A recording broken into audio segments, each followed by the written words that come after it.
শুধু কবি নয়, আর অনেক গুণ আছে তার।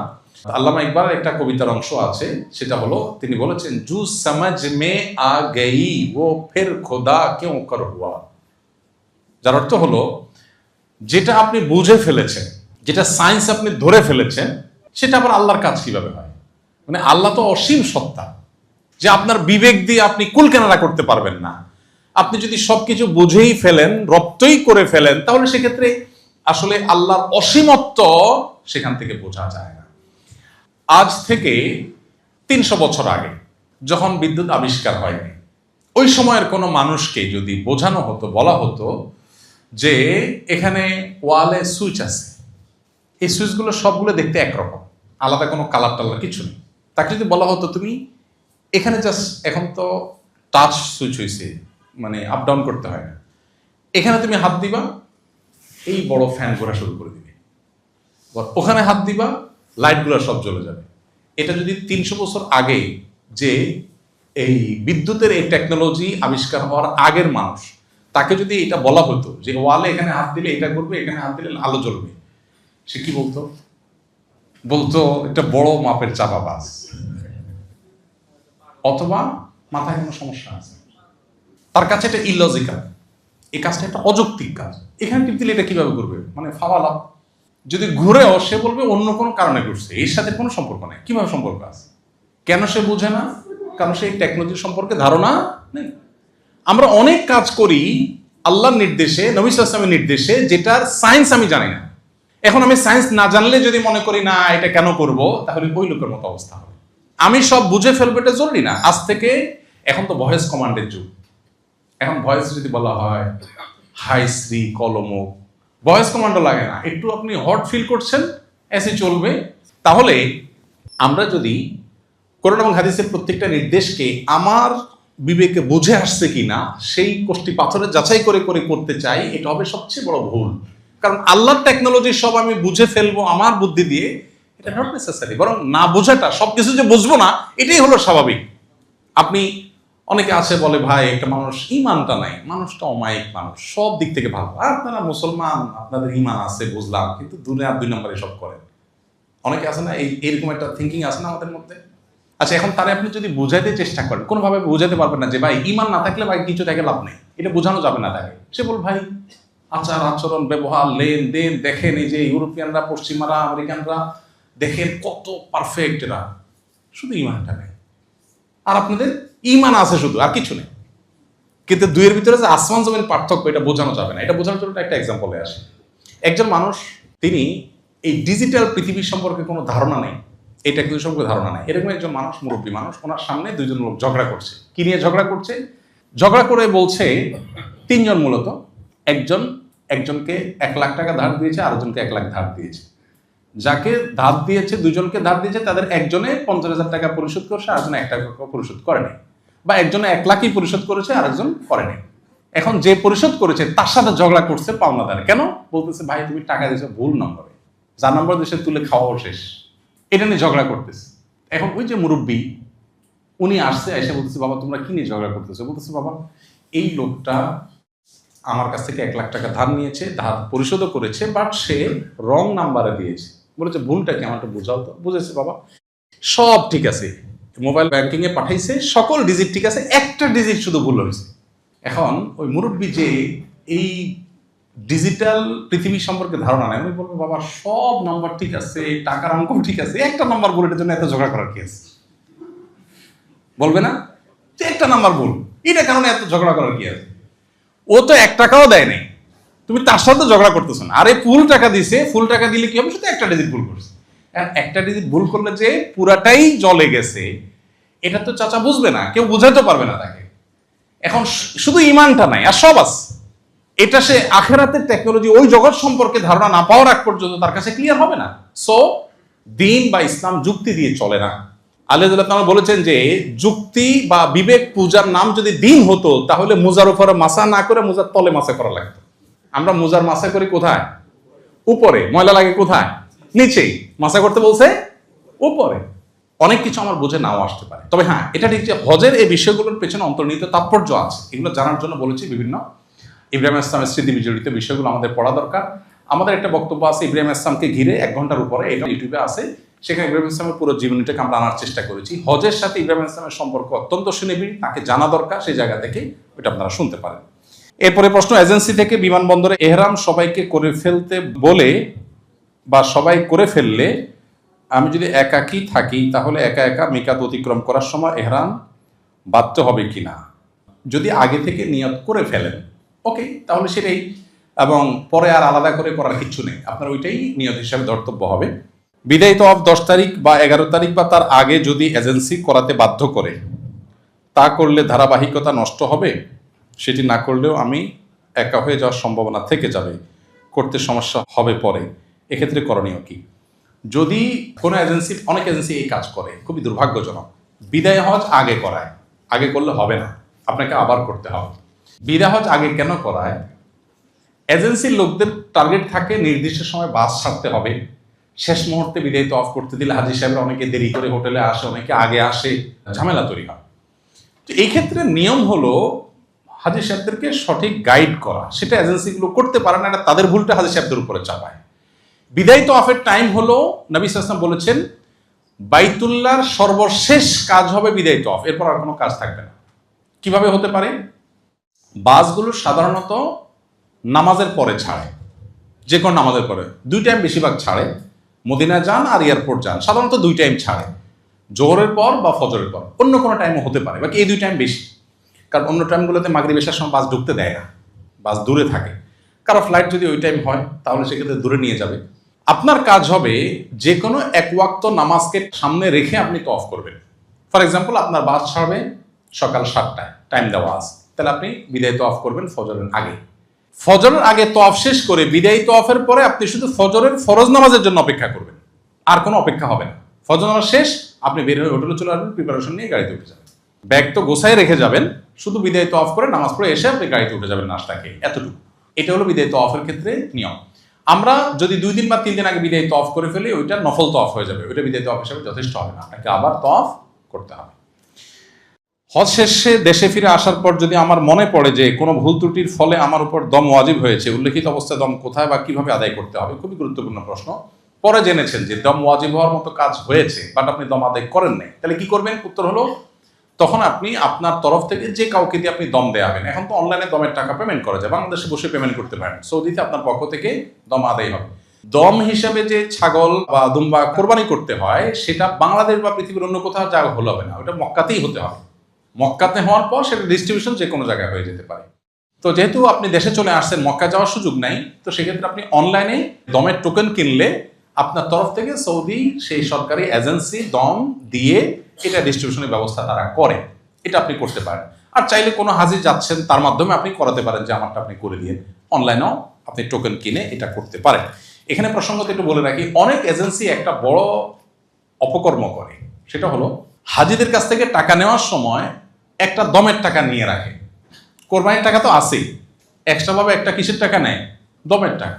তো আমি অনেকগুলো এজেন্সিতে এরকম শোনার পর জিজ্ঞেস করলাম, ভাই এটা কেন করেন আপনারা, কাহিনী কি? তো বলে যে বলা যায় না, প্রথম হজ করতে যাচ্ছে বেচারা, কোনো ভুল যদি হয়ে যায় এই জন্য একটা অগ্রিম দম দিয়ে রাখলাম। তো আমি বললাম যে ব্যাপারটা হলো এরকম, নামাজ পড়তে যাচ্ছি, বলা তো যায় না, কোন কারণে সিজদা সাহু ওয়াজিব হয়ে যেতে পারে, এই জন্য বাসার থেকে বের হওয়ার সময় 2-3টা সিজদা সাহু দিয়ে গেলাম। ব্যাপারটা অনেকটা এরকম হয়ে গেল না? আপনি ব্যবসা করবেন সেটা না বলে, দান্দা না করে এই সমস্ত ধানায় মনে কেন করছেন? খুবই দুর্ভাগ্যজনক। দম ওয়াজিব হবে পার্টিকুলার ভুলের ভিত্তিতে, হতেও পারে আমি কনফিউশন রাখার দরকার কি, এই সন্দেহের ভিত্তিতে কোনো দম আসে না। সো এই কনফিউশনের ভিতরে থাকার কোনো যুক্তি নেই। এহরামের কাপড় খুলে রেখে আমরা কি গামছা পরে গোসল করব? আপনি এহরামের কাপড় খুলে গামছা পরে গোসল করতে বাধ্য নন, আপনি চাইলে এহরামের কাপড় পরেই গোসল করতে পারেন, আপনার এক্সট্রা আর সেট এহরামের কাপড় আছে সেক্ষেত্রে।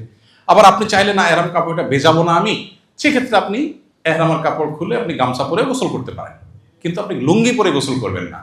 অনেক সময় হাজী সাহেবদেরকে দেখা যায় মক্কা যেয়ে এয়ারপোর্টের এই হ্যাসেল, বিমানের হ্যাসেল, লম্বা জার্নির পরে অনেক টায়ার্ড হয়ে যায়, এই টায়ার্ডের পরে হোটেলে যেয়ে দেখা যায় যে সুন্দর করে আগে একটু লুঙ্গি, বাঙালি লুঙ্গি না পড়লে তো হয় না, একটু লুঙ্গিটা পরে একটু রিল্যাক্স হওয়ার চেষ্টা করে, তো তাহলে দম ওয়াজিব হয়ে যাবে কিন্তু আপনি লুঙ্গি সেলাই করা লুঙ্গি পরলে। সো সেটা করবেন না, আপনি গোসল করেন কিন্তু সেলাই পরা জিনিস করবেন না। গামছা পরে করবেন নাকি এহরাম কাপড় পরে করবেন সেটা আপনার ডিসিশন। 20 এপ্রিল আমার ফ্লাইট, আমার স্ত্রীও আমার সাথে যাচ্ছেন, যাওয়ার সময় যদি তার মাসিক হয়ে যায় তাহলে সে তো আমাদের সাথে ওমরা করতে পারবে না, তার বিধান কি? যদি মাসিক হওয়ার কারণে যাওয়ার সময় মাসিক হয়ে যায় তাহলে সেক্ষেত্রে তিনি এহরাম পরবেন, তালবিয়া পরবেন, সব কিছু করবেন, শুধুমাত্র একটা কাজ করবেন না, সেটা হলো তওয়াফটা আপনি বাদ রাখবেন। অর্থাৎ হোটেলে যে ঋতুবতী অবস্থায় তিনি হোটেলে বসে খাওয়া দাওয়া করবেন, ঘুমাবেন, রেস্ট করবেন, এহরামরত অবস্থায় আছেন উনি, অতএব এহরামরত অবস্থায় নিষিদ্ধ কোনো কাজ তিনি করবেন না, চুল কাটবেন না, ইত্যাদি ইত্যাদি, সুগন্ধি ব্যবহার করবেন না। হাজবেন্ড বা অন্য যারা আছেন সাথে তারা ওমরা যথারীতি সম্পন্ন করবেন। উনি যেদিন সুস্থ হন সেদিন তিনি ওমরা করবেন, বাস। এর জন্য কোনো দম নাই, কিচ্ছু নাই, শুধুমাত্র একটাই জিনিস, ওমরার অবস্থায় যে রেস্ট্রিকশনগুলো আছে সেগুলো তাকে মেনটেন করে যেতে হবে। প্রতিবার ওমরা করার সময় কি নাভির নিচের লোম পরিষ্কার করতে হবে কিনা? যদি না থাকে আপনি কোথায় পরিষ্কার করবেন? থাকলে করবেন, আর না থাকলে পরিষ্কার করার কোনো অপশন নাই।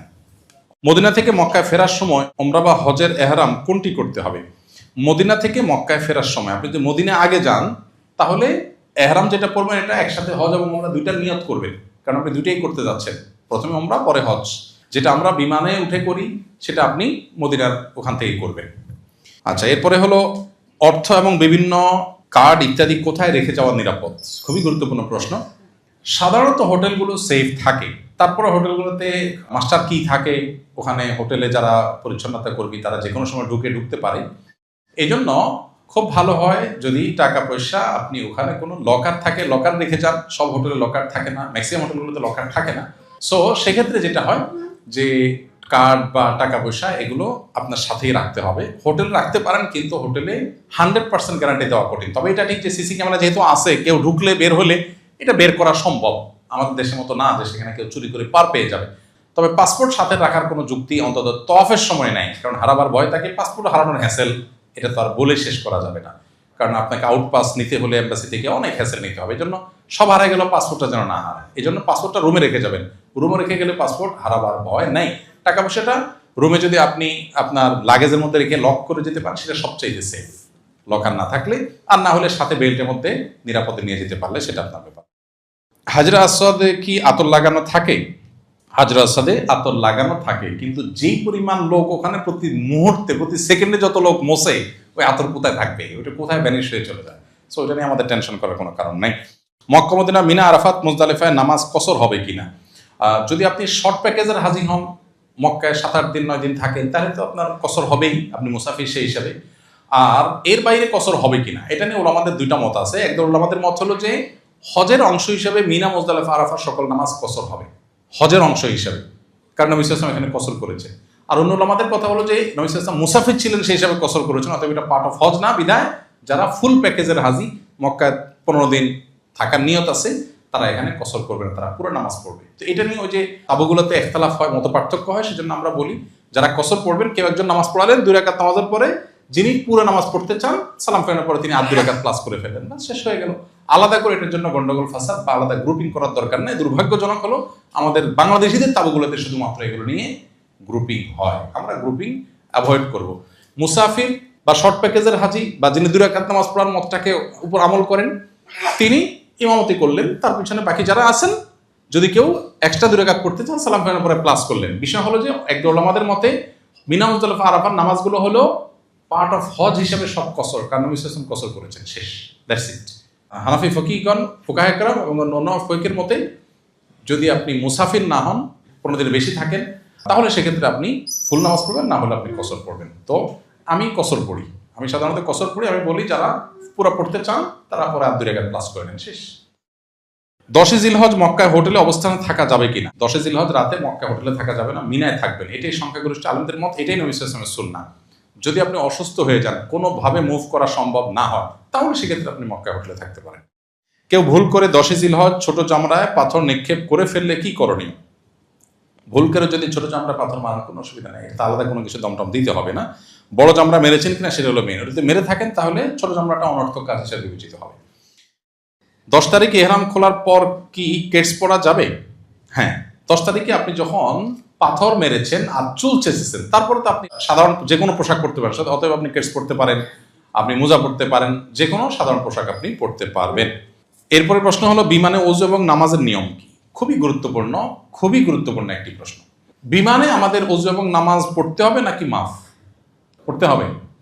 কিন্তু বিমানে আমি নামাজ পড়া মানুষ খুব বেশি দেখি না, বরং হজের যে ফ্লাইটগুলো, আমি অবাক হয়েছি যে হজের ফ্লাইটগুলোতে দেখি মেজরিটি মানুষ নামাজ পড়ে না। তারা হজ করতে যাচ্ছে। গত বছর আগের বছর তো হজ থেকে ফেরার পথে এক মুরব্বী চাচা চাচি দুইজন, মানে চাচা তো চুল চাচা আর ওই ফ্লাইট তো অলমোস্ট হজ যাত্রী, ওনারা বসে বসে স্ক্রিনে পুরা পথ ফিল্ম দেখলেন, ধুমধাড়াক্কা ফিল্ম দেখলেন মুরব্বী দুজন। এখন আমাদের সাথে, আমি ছিলাম ওই বিমানে, আমাদের সাথে এক লোক, সে আবার একটু অ্যাকশন ওরিয়েন্টেড, দ্রুত অ্যাকশন নিতে পছন্দ করে। তো এই ভদ্রলোক তিনি আর সহ্য করতে পারেন না, প্রথম উৎসুস করছে, বলে যে ভাই দেখছেন কি একটা অবস্থা, হ্যাঁ এরা হজ করে যাচ্ছে, এদের ওই মনিটরের লাইটে ঘুমাইতেও পারতেছি না, তো ধরে বসছে, হ্যাঁ আপনারা হজ করে আসছেন, বুড়া বুড়ি মানুষ, কি লাভ হচ্ছে আমাদের হজ করে, এখনই দেশে যাওয়ার আগে ফিল্ম দেখতে দেখতে বিমানের উপরে বসে বসে ফিল্ম দেখা শুরু করেছে। তো ওনারাও দেখে আবার চেয়ে দেখেছে, হ্যাঁ আমি আমার ফিল্ম আমি দেখি, তোমার কি মিয়া মূর্খ মানুষ। এই হলো বাস্তবতা, খুবই দুর্ভাগ্যজনক বাস্তবতা। বিমানে আমরা অনেকে মনে করি যে বিমান বোধ হয় আকাশে, তো এখানে শরিয়ার বিধিবিধান মনে হয় মাটিতে শুধু, ব্যাপারটা তো সেরকম না, ওখানেও কার্যকর হবে। এই জন্য নামাজের সময় নামাজ আপনাকে পড়তে হবে। আমি বিমানে তো বটে, এমনকি রেলেও অনেক সময় দেখি নামাজি মানুষ বসে আছে, নামাজের সময় চলে আছে, কি অদ্ভুত ব্যাপার ভাই, নামাজ নাই। আরে নবী করিম সাল্লাল্লাহু আলাইহি ওয়াসাল্লাম জেহাদের ময়দানে নামাজ পড়েছেন, জীবন মরণ যেখানে, আর আপনি এখানে একটু কষ্ট হবে, একটু হয়তো অসুবিধা হবে, আপনি নামাজ পড়ছেন না। এখন প্রশ্ন কিভাবে করবেন? বিমানে সাধারণত টয়লেটগুলোতে ওযু করার মতো খুব ভালো ব্যবস্থা থাকে না, এবং বিমানের ক্যাপ্টেনরা বিভিন্ন সময় আমাদেরকে রিকোয়েস্ট করেন ব্যক্তিগতভাবে, ভাই আপনারা মানুষজনকে বলেন যে তারা যেন তায়াম্মুমের মাটি নিয়ে আসে, বিমানের মধ্যে টয়লেটে যেন ওযু করার চেষ্টা না করে, কারণ এখানে নিচে অনেক কেবল টেবল থাকে, ফলে অনেক বেশি পানি টানি পড়ে ফেললে এটা আমাদের সিকিউরিটি ইস্যু তৈরি হতে পারে, এটা তাদের বক্তব্য। আর বাস্তবতাও তাই যে বিমানের মধ্যে ওযু করা সহজ বিষয় না। আমাদের মতো ইয়াং হলে অনেক সতর্কতার সাথে করা সম্ভব। আমি দেখেছি, আমি ওযু করলে নিচে অল্প কয়েক ফোঁটা পানি পড়ে, সেটা আবার টিস্যু দিয়ে আমি নিজ দায়িত্বে একদম ক্লিন করে আমি রেখে যাই, এটা আমি করতে পারি। বাট এটা সবাই পারবেন না, একজন বৃদ্ধ মানুষ পারবেন না, কারণ ওখানে ছোট্ট যে বেসিনটা আছে ওখানে আসলে কুলি করতে গেলে সাইডে পানি ভরে যাবে। আবার পাও ধোয়া তো কঠিন, এখন পাও আমি তো অনেক উপর উঠাতে পারি, এখন বৃদ্ধ মানুষ তিনি তো পারবেন না। আবার অনেক সময় দেখা যায় যে ওখানে ছোট যে কাপ থাকে ওগুলো থেকে নিয়ে আপনার কোমরের উপরে সুন্দর উপরে ধরে পাও ধুইতে পারি আমি, একজন বৃদ্ধ মানুষ করতে গেলে তো পড়ে যাবে, ছোট একটা জায়গা। তো এই জন্য যাদের জন্য ওখানে তায়াম্মুম করার কোনো ওয়ে নাই, তাদের জন্য কয়েকটা অপশন। নাম্বার 1, ফ্লাই করার 1-2 ঘন্টার মধ্যে নামাজের ওয়াক্ত হবে, তাহলে সেক্ষেত্রে আপনি ওযু করে উঠেন এবং ওযুটা ধরে রাখেন, নামাজটা পড়ে ফেলেন। নাম্বার 2 অপশন, ফ্লাই করার পরেও নামাজের সময় থাকবে, তাহলে ফ্লাই করার পর আপনি এয়ারপোর্টে গিয়ে সব কিছুর আগে নামাজটা পড়েন, ওকে। অপশন নম্বর 3, শুরুতে যে 1-2 ঘন্টা ওযু ধরে রাখার মতো সময় না, বরং 3-4 ঘন্টা পরে নামাজের ওয়াক্ত হবে, এতক্ষণ আমি ওযু ধরে রাখতে পারবো না, আবার নামার পরে টাইম থাকবে না, এটা হলো 3 নম্বর অপশন। এরকম যদি হয় তাহলে সেক্ষেত্রে আপনি বিমানের মধ্যেই আপনাকে নামাজ পড়তে হবে। সৌদি এয়ারলাইন্সে প্রতিটা ফ্লাইটেই, ইন্টারন্যাশনাল ফ্লাইটগুলোতে নামাজের জন্য ছোট্ট একটা জায়গা আছে। যদিও দুর্ভাগ্যজনক বাস্তবতা হলো এয়ারলাইন্সের ক্রুরা বেশিরভাগ ক্ষেত্রে খুব বেশি কোঅপারেটিভ হয় না, সহযোগিতা করে না, খুবই দুর্ভাগ্যজনক। এই জন্য পৃথিবীতে যত এয়ারলাইন্স আছে আমার জানা মতে নামাজের জন্য সবচেয়ে ভালো হলো মালয়েশিয়ান এয়ারলাইন্স। তারা নামাজের ক্ষেত্রে এত হেল্প করে, এবং তাদের বেশিরভাগ এয়ারক্রাফটগুলো, বিশেষ করে বড় এয়ারক্রাফটগুলোতে মনিটরে একটু পরপর দেখায় নামাজের এতক্ষণ বাকি আছে, ক্যাবলা এদিকে আছে, এখন অমুক নামাজের সময়, সামনে অমুক নামাজের সময়। আমি অবাক হয়ে গেছি যতবার আমি গিয়েছি মালয়েশিয়া এয়ারলাইন্সে, মানে এইরকম নামাজের ব্যবস্থা এত হেল্পফুল যে কল্পনা করে। পুরো ফ্লাইটে হয়তো 2-3 জন মুসলমান, ভিনদেশি কোনো দেশে, কিন্তু তার জন্য পুরো ফ্লাইটের প্রত্যেকটা মনিটরে তারা নামাজের ইন্ডিকেটর, টাইমিং এগুলো তারা খুব মেনটেন করে। আমি কয়েকদিন আগে মালয়েশিয়া এয়ারলাইন্সে ট্রাভেল করছি, আমার মনে আছে যে আমি নামাজ পড়বো চেষ্টা করতেছি, এরপরে দেখি যে একজন ক্রু একটা কাগজ নিয়ে আসছে। কি হয়েছে বলে যে পাইলট তোমার জন্য নামাজের টাইমিংগুলো লিখে দিয়েছে হাতে। আমি পাইলটের কাছে চাই না, কিন্তু আমি মনে হচ্ছে এই পাইলটটা হয়তো অনেক ভালো, সেজন্য হয়েছে। কানেক্টিং ফ্লাইট ছিল, এরপরে কুয়ালালামপুর থেকে আরেকটা ফ্লাইটে যখন উঠলাম, সেখানে যখন একজন ক্রুকে নামাজ সম্পর্কে জিজ্ঞেস করলাম, দেখি সেও আবার পাইলটের আরেকটা কাগজ নিয়ে আসলো। আমি কাগজগুলো যত্ন সহকারে রেখে দিয়েছি, সুন্দর করে লিখে দিয়েছে যে তোমার সামনের এই টাইমে এই নামাজ, পুরো ডিরেকশন দিয়ে। মনিটরে তো আছেই, আমি মনিটরে খুঁজে পাচ্ছিলাম না, তখন লিখে পাঠালেন। তো আল্লাহ তাআলা তাদেরকে উত্তম বিনিময় দান করে। পৃথিবীর কোনো এয়ারলাইন্স আমি দেখি না, যেটা মালয়েশিয়ান এয়ারলাইন্সে শুধুমাত্র নামাজের ক্ষেত্রে তারা এরকম হেল্প করে। সৌদি এয়ারলাইন্সও এই হেল্পটা করে না, এটা দুর্ভাগ্যজনক বাস্তবতা। কিন্তু সৌদি এয়ারলাইন্সে নামাজের জায়গা আছে, হেল্প করে না বলতে কি, তারা আপনাকে ডিস্টার্বটা কি করবে, বেল বাঁধার সংকেত আছে, এখন হয়তো ওখানে আপনার উঁচা নিচে আপনার বাতাসের বেগ অনেক বেশি বা বেল বাঁধতে হবে, তখন আপনাকে ওখানে নামাজ পড়তে দিবে না, তারা বাকি টাইমে নামাজ পড়তে দিবে। তাহলে পালা করে করে ওখানে নামাজ পড়া যায় চাইলে। বৃদ্ধ মানুষ আছেন, কেউ হয়তো মুভ করা সম্ভব না, তাহলে সিটে নামাজ পড়ে নিলে এই নামাজটা পরে কাজা করবেন, এটা হলো অধিকতর উত্তম। কারণ কেবলামুখী হয়ে পরিপূর্ণভাবে সব ফরজ আদায় করা সম্ভব না, কিন্তু নামাজ আপনাকে পড়তেই হবে। আর ওযু ভিতরে কোনোভাবে করা সম্ভব না, অপশন নম্বর 3-তে আসেন আপনি, নামাজ বিমানেই পড়তে হবে, পরে টাইম থাকবে না, এরকম যদি হয় তাহলে আপনি তায়াম্মুমের মাটি নিয়ে যাবেন। সৌদি এয়ারলাইন্স অনেক সময় তায়াম্মুমের মাটি তারা দেয়, চাইলে দেয়, তাদের কাছে থাকে। আপনি একটু করে মাটি নিয়ে গেলেন, একটা টিস্যুতে পেপারে পেঁচে ওইটা দিয়ে আপনি তায়াম্মুম করলেন। যদি আপনার ওযু করার মতো অবস্থা না থাকে, ওযু করার চেষ্টা, যিনি ওযু করতে গেলে অনেক পানি পড়ে যাবে, সিকিউরিটি ইস্যু তৈরি হবে, তার এটা করা উচিত না, কারণ সবার নিরাপত্তার ইস্যু আছে, আর অন্যদের ব্যবহার করতে হবে ওয়াশরুম। আর আমার মতো ইয়াং যারা আছেন যে খুব সতর্কতার সাথে তিনি করতে পারবেন, সামান্য একটু পানি পড়লে এটা আবার পরিষ্কার করে উনি টিস্যু দিয়ে মুছে যাবেন, দায়িত্বশীলতার সাথে তিনি এটা করতে পারেন। কিন্তু শেষ বটম লাইন হলো নামাজ আপনাকে সময় মতো আদায় করতে হবে। বিমানে আসি এই অজুহাতে নামাজ বাদ দিতে পারবেন না। আমার হাজবেন্ড আগে হজ করেছেন, এবার আমার সাথে মাহরাম হিসাবে হজ করতে যাচ্ছেন, এক্ষেত্রে তিনি কি আমার আব্বু মানে শ্বশুর শাশুড়ির বদলি হজ করতে পারবেন কিনা? যদি বদলি হজ করেন সেক্ষেত্রে হজের পরিপূর্ণ খরচ কি তার শ্বশুর আব্বা দিতে হবে, নাকি কিছু খরচ দিলেও বদলি হজ হয়ে যাবে? এখানে তো জামাইয়ের শ্বশুর একটা দেনাপানা ইস্যু চলে আসছে। শ্বশুরবাড়ির টাকা যেহেতু, অতএব হজে যাচ্ছে, এমনিই তো কিছু টাকা দিতে পারে জামাইকে যৌতুক হিসাবে। বাট বদলি হজ কেউ যদি কারো পক্ষ থেকে স্বেচ্ছায় করতে চান, তাহলে সেক্ষেত্রে টাকা দেওয়ার কোনো অপশন নাই। আপনি আপনার শ্বশুরের তরফ থেকে বদলি হজ করতে চাচ্ছেন, এটা নফল হিসাবে বিবেচিত হবে, আপনি সওয়াব পেয়ে যাবেন, ওনাকে বদলি হজের সওয়াবটা আপনি দিলেন, এর জন্য উনি টাকা দিতে যাবে কেন? হ্যাঁ, ওনার ফরজ হজ, উনি অসুস্থ, যেতে পারছেন না, এরকম অপশন আছে, তাহলে সেক্ষেত্রে ওনার তরফ থেকে আপনাকে পাঠাচ্ছেন, তাহলে সেক্ষেত্রে খরচটা শ্বশুরকেই দিতে হবে। হ্যাঁ, শ্বশুর দেওয়ার মতো অ্যাবিলিটি তার নাই, আপনি আপনার তরফ থেকে তারটা বদলি হজ করে দিচ্ছেন, সেটা আপনি করতে পারেন, কোনো অসুবিধা নেই। কিন্তু আপনি নিজেরটা করতেন, এখন হঠাৎ করে মনে হলো না শ্বশুর মারা গেছে, তারটা বদলি হজ করি, অথবা অসুস্থ ওনারটা বদলি হজ করি, তো সেক্ষেত্রে আপনি এটা করতে গিয়ে যদি জামাই হিসেবে একটা ধান্দা করেন যে বউর সাথে তো এমনিই যাওয়া লাগবে, নিজের হজটা আগেই হয়েছে, তাহলে শ্বশুর বদলি হজ বলে আমার খরচটা আদায় করতে পারলে মন্দ কি? তাহলে এটা তো কমার্শিয়াল প্ল্যানের ব্যাপার সেপার, এখানে শরিয়ার কিছু নেই। আপনি শ্বশুরের তরফ থেকে করবেন, ঠিক আছে, তাহলে আমারটা যখন হয়েই গেছে, ও ওয়াইফের সাথে যেতেও হচ্ছে, তাহলে শ্বশুরের মেয়ে নিয়ে যাচ্ছে যেহেতু, শ্বশুর কাছ থেকে আদায় করে নিলাম। তো এটা তো একটা প্ল্যান করলেন যে ঠিক আছে আপনার বদলি হজ করি, আব্বা যান, আপনি খরচটা দিয়ে দেন, সেটা হতে পারে, এটা আপনার ব্যাপার।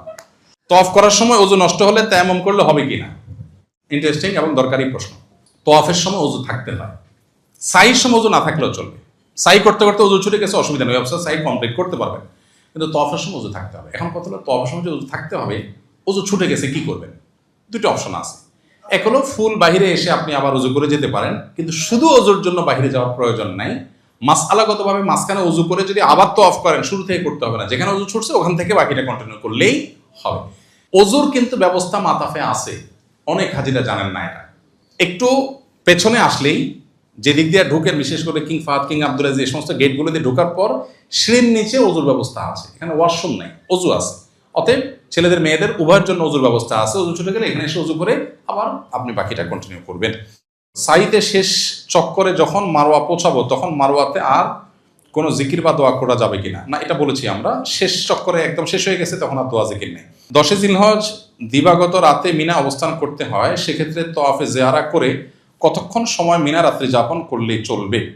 তওয়াফে জিয়ারা করার পর মিনা রাত্রি যাপনটা হলো রাতের অর্ধেকের বেশি। ধরুন রাত 12টায় রাতের অর্ধেক হয়, এটা ভ্যারি করে কখন সূর্য ডুবে, তাহলে সেক্ষেত্রে 12টার আগে ঢুকবেন আপনি, মধ্যরাতের আগে, তাহলে আপনার রাত্রি যাপন হয়েছে ধরা হবে।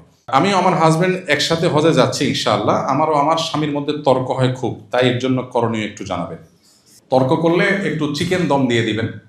আমি বলি মূলত দম তো হয় ছাগলের, ছোটখাটো উল্টাপাল্টা করলে সাথে সহযাত্রী হাজিদেরকে একটু চিকেন দম টম খাওয়াই দিবেন।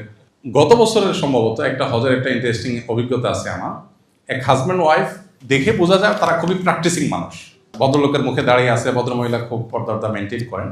তো আমাকে বললেন, ভাই লজ্জার কথা কি বলি, আমরা জামারাতে পাথর মারার পর এমন তুমুল ঝগড়া আমাদের হয়েছে, জীবন এরকম হয় নাই, একবারে মুখ খারাপ করাকরির পর্যায়ে, আমরা দুজনেই খুবই লজ্জিত, এখন কি করতে হবে? তাই আমি বললাম আমাকে চিকেন ফিশ দম দিয়ে দেন আপাতত, এছাড়া কোনো দম তো দিতে হবে না এটার জন্য, আল্লাহর কাছে তওবা করবেন। তখন আমার মনে হলো, ওই যে আমি সেশনের সময় বলেছিলাম জামারাতের সময় শয়তান অ্যাক্টিভ হওয়ার বহু নজির আছে, এটা তার একটা। এই ভদ্রমহিলা বলছেন যে অস্বাভাবিক, আমরা এরকম এত নিচে আমরা কখনো নামি নেই, সেখানে হজ করতে এসে নামছি, তাও দোনোজন। মানে আমরা মনে হচ্ছে অস্বাভাবিক হয়ে গেছি, মনে হচ্ছে আমাদের নিজের কন্ট্রোলের বাইরে আমাদেরকে অন্য কেউ কন্ট্রোল করছে, এরকম মনে হয়েছে আমাদের কাছে। অনেকগুলো এক্সপিরিয়েন্স আমার জমছে, তো সেজন্য আমি মোটামুটি শিওর হয়েছি যে এই জায়গাগুলোতে শয়তান অনেক বেশি অ্যাক্টিভ হয়ে যায়। আমাদের এর জন্য অনেক বেশি সতর্ক থাকা দরকার এবং শয়তান থেকে আল্লাহর কাছে অনেক বেশি পানা চাওয়া দরকার। আর স্বামী স্ত্রীর মধ্যে ঝগড়া, ওই যে হজ পুরা জিনিসটাতেই ঝগড়া করতে আল্লাহ নিষেধ করেছেন, সেখানে স্বামী স্ত্রী মানে নিজের ঘরের লোক তার সাথে ঝগড়া, মানে কত ভয়াবহ হতে পারে। ঝগড়াগুলো হয় কি, ব্যাগটা তোমার সামনে দিয়ে দেখছো যে আরেকজন লোক, গত বছর আমাদের পরিচিত এক ভদ্রলোক, গত বছরই সম্ভবত হাজি ক্যাম্পে আমার সাথে দেখা, আমার পরিচিত, তো দেখি সাথে অনেক মহিলা। আমি বললাম এত মহিলা, তো বলো যে আমার ওয়াইফ দুজন, আমার ওয়াইফ আরেকজন আমার বোন। তাই বললাম ওয়াইফ দুজনকে একসাথে হজে নিয়ে যাচ্ছেন, ভালো কথা, তো বোন আবার সাথে, এটা সায়েন্স কি? তো বলে যে সায়েন্স হলো যে আমি একা তো এক বোর ব্যাগ ধরতে পারবো, দুজনটা তো ধরতে পারবো না, যখন একজনটা ধরবো তখন আরেকজন তো মন খারাপ করবে, এই জন্য বোনরে হায়ার করছি যে তুমি ওই টাইমে আরেকজনকে টেক কেয়ার করবা। তো বেচারা এই সায়েন্সের উপরে মানে শুধুমাত্র এই হাজব্যান্ড ওয়াইফের ঝগড়া মিনিমাইজ করার জন্য সে বোনরে আলাদা হায়ার করে নিতে হয়েছে তার। মানে মোরাল হলো যে স্বামী স্ত্রীর মধ্যে ঝগড়া এমনিতেই তো হওয়া উচিত না, তারপরেও তো জীবনের অংশ টুকটাক হয়ে যায়, কিন্তু হজের সফরে তো এমনিতেই ঝগড়া করা নিষেধ, সেখানে কেন হবে? এই জন্য সবর করতে হবে। স্বামী ভুল করতে পারে, স্ত্রী ভুল করতে পারে, এই টোকাটুকি লেগেই থাকে, প্রায় অলমোস্ট লেগেই থাকে। হ্যাঁ এটা হলো কেন, ওইটা হলো কেন, দেখছো সবাই কি করে, দেখছো সবাই কিরকম কেয়ারি, দেখছো ভাবির হাত ধরে বসে আছে, তোমার কোনো খবর নাই, তুমি দৌড়ে চলে যাচ্ছ। মানে এগুলো প্রতি হজেই দেখা যায় এই জাতীয় ক্রাইসিস হয়। দুর্ভাগ্য, দিন আমরা বুঝি নাই আসলে। দিন তো স্যাক্রিফাইসের না। আমার স্বামী আমার হাত ধরেন নাই, তিনি অন্য অনেক ক্ষেত্রে অনেক কেয়ারি হয়তো, আর কেয়ারি না হোক তিনি চরিত্রবান আলহামদুলিল্লাহ। আরেকজন অনেক হাত ধরে, সে হয়তো দুশ্চরিত্রবান, তার হয়তো অন্য ল্যাকিংস আছে। সো নিজেকে সান্ত্বনা দেওয়ার চেষ্টাটা আমাদের মধ্যে থাকতে হবে ইনশাআল্লাহ।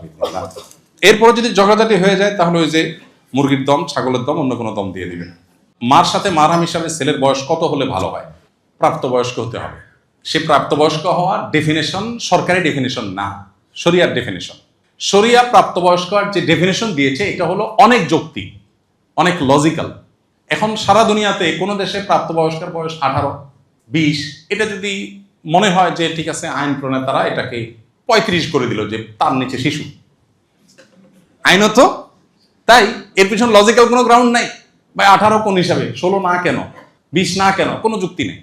ইসলাম বলে প্রাপ্তবয়স্ক হবে একজন মানুষ, পুরুষ হলে, ছেলে হলে ওর যখন স্বপ্নদোষ শুরু হয়ে যাবে, ওর যখন গোপ দাড়ি গজায় যাবে, বায়োলজিক্যালি আপনার সেই প্রাপ্তবয়স্ক যখন হবে, এটার যখন আলামত তার শরীরে আসবে তখন সে প্রাপ্তবয়স্ক। মেয়ে হলে, মাসিক শুরু হলে, এগুলো যদি কোনোটাই নির্দিষ্ট সময় না হয়, অনেকের অনেক বেশি দেরি হতে পারে। আজকাল তো আমাদের লাইফস্টাইল নানা কারণে এখন বাচ্চা কাচ্চা আর্লি ম্যাচিউর হয়ে যায়, খুবই দুর্ভাগ্যজনক একটা বাস্তবতা। সে যদি না হয়, কারো যদি লেটলি ম্যাচুরিটি আসে, প্রাপ্তবয়স্ক হওয়ার বিষয়গুলো আসে না, তাহলে তার জন্য নির্দিষ্ট এইজ আছে, সর্বশেষ সীমানা 15 বছর, এটা ক্রস করলে অটোমেটিক সে প্রাপ্তবয়স্ক হবে। অতএব শরিয়ার দৃষ্টিকোণ থেকে প্রাপ্তবয়স্ক হলেই তাকে মাহরাম হিসাবে মা বা বোন তারা সাথে নিয়ে যেতে পারবেন। শুনেছি যে এহরামের নিয়ত করার পর থেকেই ঘর থেকে বের হওয়ার সময়, যানবাহনে ওঠার সময়, নামার সময়, কারোর সাথে দেখা হলে, খাওয়ার আগে সর্বাবস্থায় শুধু লাব্বাইক অর্থাৎ তালবিয়া পড়তে হবে। সালাম, যানবাহনের দোয়া, খাবার আগের দোয়া, সেগুলো নাকি পড়া যাবে না, আর যদি পড়া যায় তবে সেটা তালবিয়ার আগে নাকি পরে।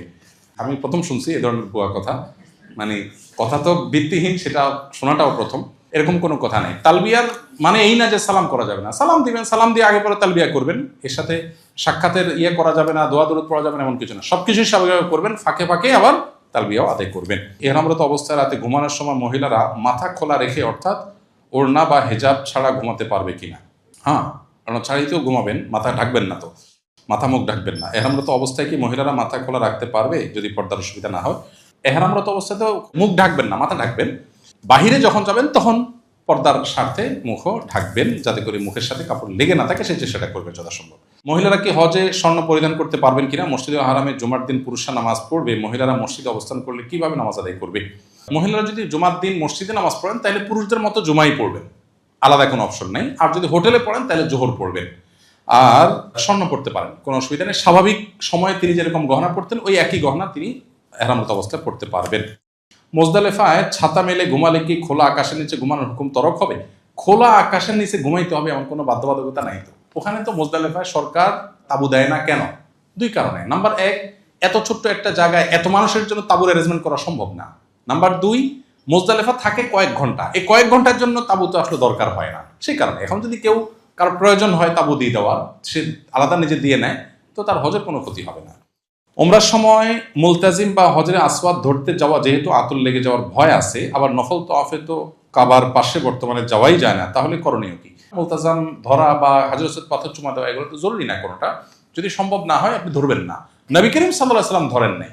তিনিও তওয়াফের সময় লাঠি দিয়ে ইশারা দিয়ে, হাতে একটা লাঠি ছিল, উনি কোনো একটা বাহনে ওট ঘোড়া গাদার উপরে ছিলেন, হাতে একটা লাঠি ছিল, লাঠি দিয়ে এরকম ইশারা দিয়ে আল্লাহু আকবার বলে চলে গেছেন।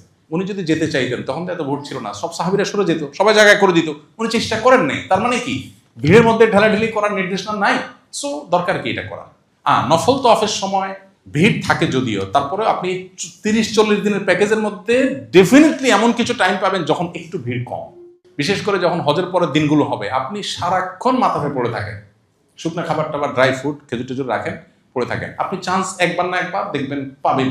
নর্মাল দিনগুলোতে তওয়াফের ক্ষেত্রে আমি একটা সিক্রেট বলি টাইম, ভিড় এড়ানোর জন্য, সেটা হলো ফজরের 1.5 ঘন্টা পর, 1 থেকে 1.5 ঘন্টা পর।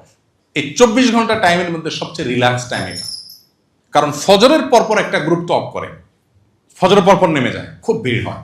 এই তওয়াফের গ্রুপটা উঠে ধরেন 40 মিনিট সময় লাগে 7টা চক্কর দিতে। এই গ্রুপটা উঠার পর ওই যে একটু আগে বললাম যে একটা চক্কর যাওয়ার পর নামাজের কিছুক্ষণ পরে নামার জন্য ওই শিয়ানা পাবলিক যে গ্রুপটা, ওই গ্রুপটা এরপরে নামে। এরপর সাধারণত রাতভর জেগে থেকে অনেকে হারামে ইবাদতবন্দি করে, সকালে ফজরের পরে তওয়াফ টওয়াফ করে হোটেলে যেয়ে খাওয়া দাওয়া করে রেস্ট করে ঘুমায়। এই টাইমটা একটা গুড টাইম, অর্থাৎ এশাকের আধা ঘন্টা 40 মিনিট পর। এই টাইমটাতে ঘন্টা 2-2.5 সময় তুলনামূলকভাবে ভিড় কম পাবেন। কিন্তু এখানে সমস্যা হলো রোদ অনেক উত্তপ্ত হয়ে যায়। এই জন্য রোদ উত্তাপের আগে আগে আপনি তওয়াফ করলে সবচাইতে রিল্যাক্সের সাথে তওয়াফ করতে পারবেন। বোনরা ভোর রাতে চলে গেলেন হারামে, তাহাজ্জুদ পড়লেন, ফজর পড়লেন, এশাক পড়লেন, এবং বোনরা তো মাতাফে চলে যেতে পারেন যে কোনো সময়, তাদের তো আর বাধা দেয় না পুলিশ।